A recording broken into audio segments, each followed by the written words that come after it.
sakto naman kasi JJ is naghanap din tayo ng matutulungan din. Sakto pala talaga. Saktong-sakto. Yes. So, yun, Kalingap JJ, muli maraming salamat. Jay, gusto ko lang magkaroon ng konting idea. Sino ba tong i-refer mo, bro? Ito kasi si Tatay Joven to. Isa siyang tatay na wala ng asawa. Tapos, 5 ata yung anak niya. 5 anak po. Tapos, yung 2 lang nandito sa kanya. Okay. Pinapaaral niya. Tapos, yung asawa naman niya, namatay dahil sa pagbubuntis. Masilang pagbubuntis. Grabe.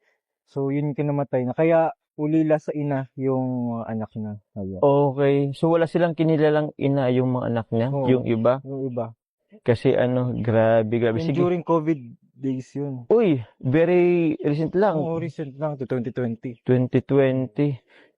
Parang napakaano naman talaga malaman. Sige po, mamaya po ay marinig natin po yung iba pang kwento po ni Tatay Joven.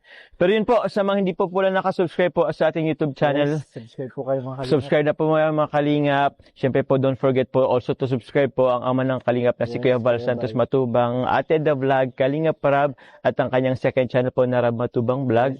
Also po, Jack Tapia Matubang, Carla Tupular Vlog, mga kasama po natin sa K-Boys, Kalingap Partners, and Kalingap Reactors. And also po, yes guys, malapit na mag 100.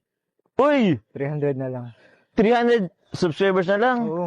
Oo, mamaya guys. 100 na. Baka 100 na. Unang-una, congratulations Kalingap JJ. Thank you. 100,000 subscribers.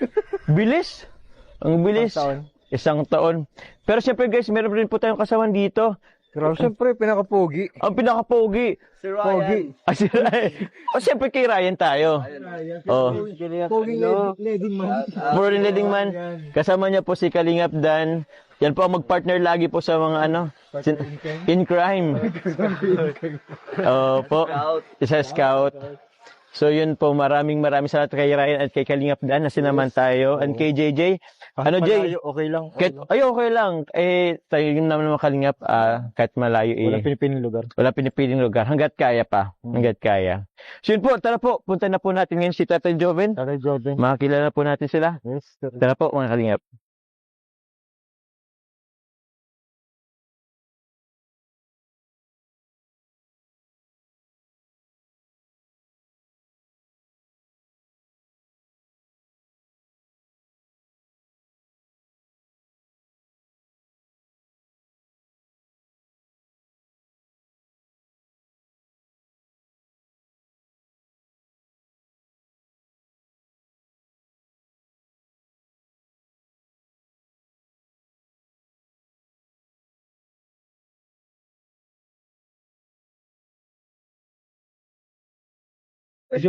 Grabe.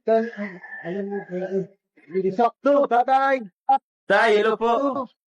Good afternoon po, Tay. Pwede po bang pumasok?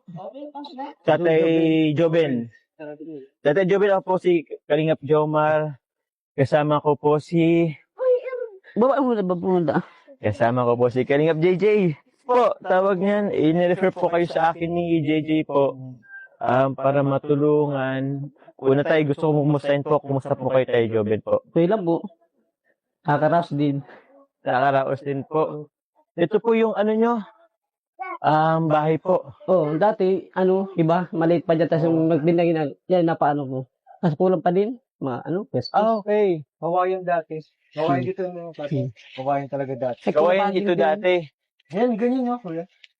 Ito yung kawayan dati. Pinaka-main lang din. Yan.